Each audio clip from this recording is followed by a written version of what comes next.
রান্নাঘরে সবাইকে স্বাগত জানিয়ে আজকে আপনাদের জন্য রান্না করতে চলেছি সবজি দিয়ে বাটা মাছের ঝাল। উপকরণে কি কি লাগছে একবার আপনারা দেখে নিন। এখানে নুন হলুদ দিয়ে মাছটাকে মেখে ভেজে নিয়েছি।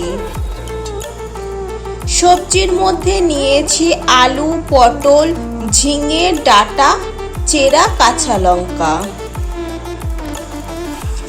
মশলার মধ্যে আছে হলুদ গুঁড়ো, জিরে গুঁড়ো, ধনে গুঁড়ো, শুকনো লঙ্কার গুঁড়ো, নুন, চিনি, ধনে পাতা কুচি, গোটা কালো জিরে। কড়াইতে দিয়ে দিচ্ছি সর্ষের তেল।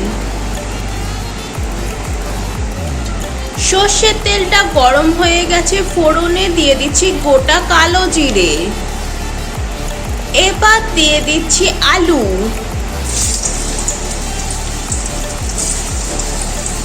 ঝিঙে, পটল, ডাঁটা। সবজির মধ্যে দিয়ে দিচ্ছি একটু নুন, নেড়ে চেড়ে নিচ্ছি। সবজিগুলোকে হালকা ভেজে নেব।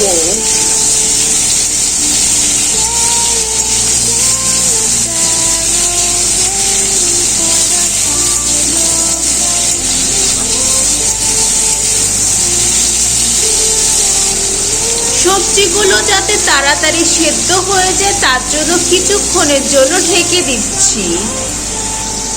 প্রায় 5 মিনিট পর ঢাকনাটাকে তুলে নিচ্ছি।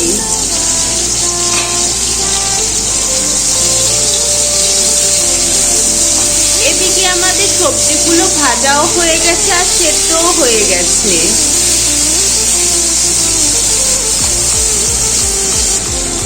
এবার এটার মধ্যে গুঁড়ো মশলাগুলো দিয়ে দেব। হলুদ গুঁড়ো, জিরে গুঁড়ো, ধনে গুঁড়ো, শুকনো লঙ্কার গুঁড়ো, নুন, চিনি। অল্প একটু জল দিয়ে দিচ্ছি, নেড়ে চেড়ে নিচ্ছি। মশলাটাকে ভালো করে কষিয়ে নেব।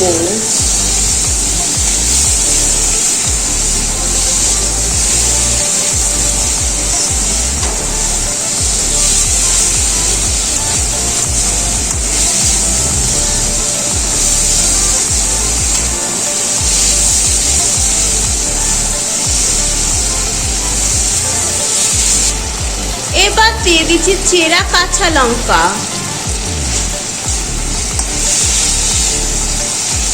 তারপর আবারও নেড়ে ছেড়ে নিলাম।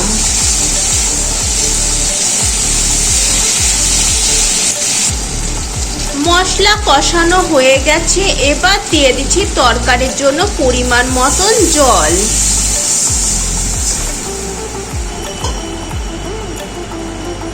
নেড়ে ছেড়ে নিচ্ছি।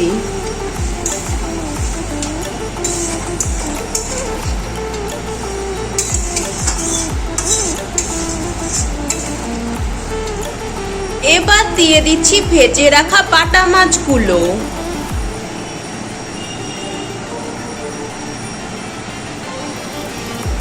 একটা একটা করে দিয়ে দিলাম।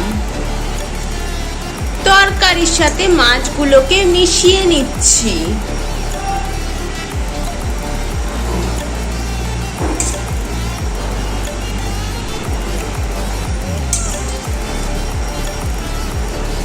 ওপর দিয়ে দিচ্ছি ধনে পাতা কুচি।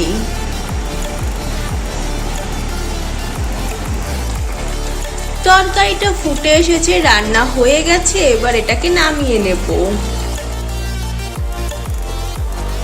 মা মেয়ের আজকের রান্না সবজি দিয়ে বাটা মাছের ঝাল রেসিপিটি আপনাদের কেমন লাগলো অবশ্যই কমেন্ট করে জানাবেন।